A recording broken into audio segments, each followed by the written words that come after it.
ஆனால் தீய சக்தியில் திமுக இருக்கிற செந்தில் பாலாஜி அவர்களே, கரூரில் நடந்த சம்பவத்தில் 41 பேரை கொண்டது நீங்கள் தான்.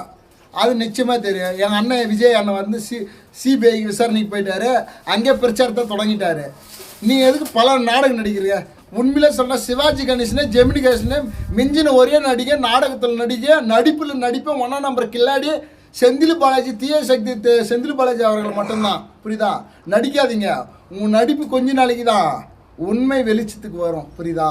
திருடுன்னு ஒரு ஒருத்தர் இருக்கும் சொல்ல, போலீஸ்னு ஒரு ஒருத்தர் இருக்கும், பேயின்ற ஒன்று இருக்கும் சொல்ல, சாமின்னு ஒன்று இருக்கும். புரியுதா? கடவுள் எல்லாம் இறைவன் இருப்பான். கண்டிப்பாக நிச்சயமாக உங்களுக்கு பலி கிடைக்குது, நிச்சயமாக உங்களுக்கு வந்து தண்டனை கிடைக்குது. இதில் வந்து எந்த மாற்றம் கிடையாது. செந்தில் பாலாஜி அவர்களே, மக்கள் மேலே கையை வச்சிட்டீங்க. சரி, நான் ஒன்று கேட்குறேன். விஜய் தான் கொண்டான் விஜய் தான் கொண்டான்னு சொல்கிறீங்களா? 41 பேரை கொண்டான்னு விஜய்னு வச்சுக்க சொல்கிறீங்க.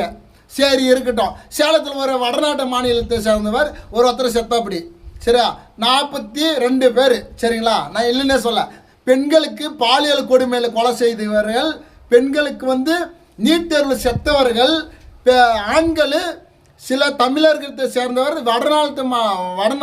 வடநாட்டு மாநிலத்தை சேர்ந்தவர்கள் கொலை செய்த நபர்கள் பல்லாயிரக்கணக்கு கொலை இருக்கு. இது குற்றவாளி யாரு? தீய சக்தி. உங்கள் தலைவர் ஸ்டாலின் அவர்கள் வருவாரா?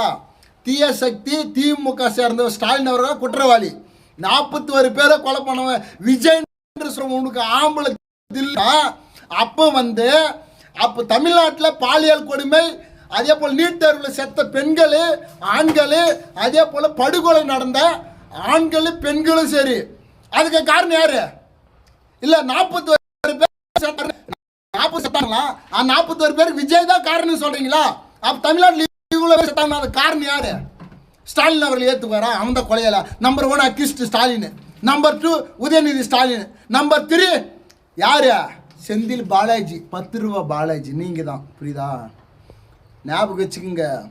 கொஞ்ச நாளைக்கு தான் உன் அரசியல். உன் பணப்பாலம் கொஞ்சம் தான். படப்பாலம் சேர்ந்துச்சுன்னா சாஃப்ட்வேர் அவுட்டு. புரியுதா? பணப்பாலத்தை வச்சு ஆடாதீங்க, படப்பாலத்தை வச்சு ஆளுங்க.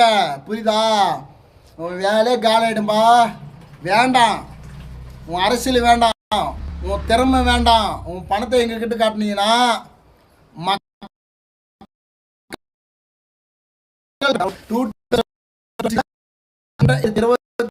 நிச்சயம் தமிழக வெற்றி கழகம். இது எந்த